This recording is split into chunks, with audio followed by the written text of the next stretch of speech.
අද අපි කතා කරන්න යන්නේ ගම්වල බහුලව දක්න ලැබෙන නමුත් වටිනාකම අපි අඩුවෙන් හිතන ශාකයක් ගැන.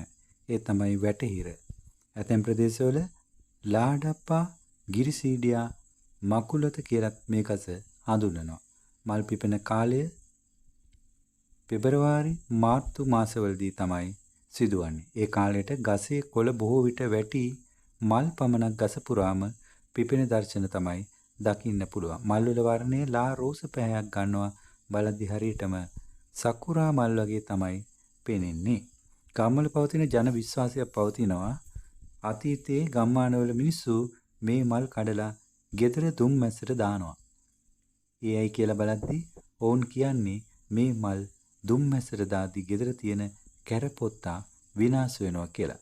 මේ විද්‍යාත්මකව සනාථ කළ හැකි දෙයක් නොවුනත් ජන විශ්වාසයක් ලෙස ගම් සංස්කෘතියේ තවමත් පවතින රසවත් කරුණක් වෙනවා. වැටවල් සහ වතු වගාවට භාවිතය ගැනීමේදී මේ ගස ගම්වල වැටවල් හදන්න අනිවාර්යයෙන්ම යොදා ගන්න ශාකයක්. ඒ වගේම තේ වතු වල සෙවන ගසක් ලෙසත් පොහොර ශාකයක් ලෙසත් භාවිතා වෙනවා. මෙය සත්ව ආහාරයක් විදිහට වැදගත් ශාකයක් විදිහට පත් වෙනවා. වැටහිර ගසේ කොළ, අතු, ගවයන්ට, එළුවන්ට, මීහරක් වැනි සතුන්ට ආහාරයක් විදිහට ලබා දීම සිදු වෙනවා. මේ වැදගත් වෙනවා ප්‍රෝටීන් ප්‍රමාණය වැඩි ආහාරයක් විදිහට වේලි කාලේ හරිත ආහාරයක් ලෙස භාවිත කරන්න පුළුවන්. අඩු වියදමකින් හදා ගන්න පුළුවන් ආහාරයක් බවට පත් වෙනවා. නමුත් මෙතන අපි මතක තබා ගත යුතු කරුණක් තියෙනවා. අධික ප්‍රමාණයක් දීම හොඳ නැහැ. මුලින් අඩු ප්‍රමාණයක් පටන් ගන්න ඕනි. වෙනත් තනකොළ සමග මිශ්‍ර කර දීම වඩා හොඳයි. නැත්නම් සතුන්ගේ ජීර්ණ පද්ධතියට අහිතකර වීමක් තමයි සිද්ධ වෙන්න පුළුවන්.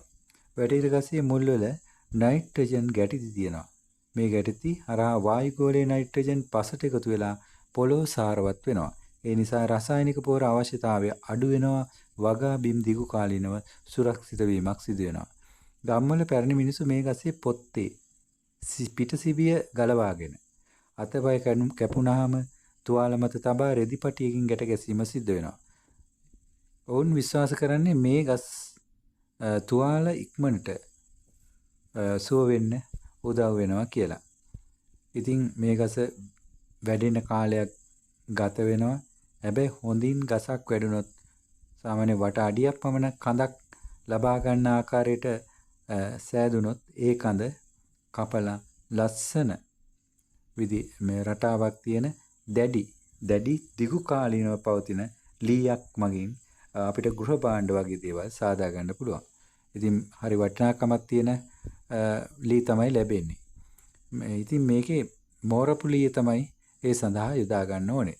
ඉතින් මේ ගම්මිරිස් වගාව සඳහා ආධාරක ශාකයක් විදිහට යොදා ගන්නවා. ගම්මිරිස් වගා කරන ගොවීන් මේ ගස ආධාරක ගසක් ලෙස යොදා ගැනීම අපි දැකලා තියෙනවා සෑම් ප්‍රදේශයක. ගම්මිරිස් වල වැටහිර ගසට නගා වගා කරන එක සාමාන්‍ය පුරුද්දක් බවට පත් වෙලා තියෙනවා. ඉතින් මේ ගස පස ආරක්ෂා කිරීමට පස අල්ලා තබා ගන්නවා. වැසි කාලෙදී පස සෝදා යාම වළක්වනවා. තද බැවුම් ප්‍රදේශවල ඊටාම් ප්‍රයෝජනවත් විදිහට මේ ගස වවන්න පුළුවන්. ඉතින් තවත් එකක් තමයි මේකේ මෝරපු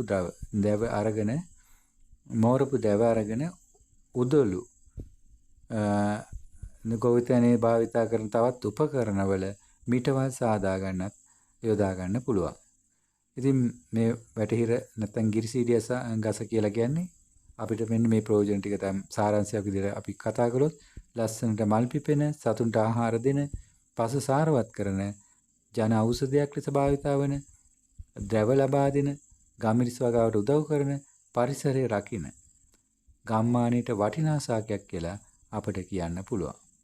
ඉතින් අපේ channel එක subscribe කරලා නැත්නම් අනිවාර්යයෙන්ම subscribe කරන්න, bell icon එක touch කරන්න, තවත් අයට බලන්න share කරන්නත් කියලා අපි ඉල්ලනවා. එහෙනම් සුබ දවසක් වේවා. තවත් තොරතුරු ගෙන හමු වෙමු නැවත.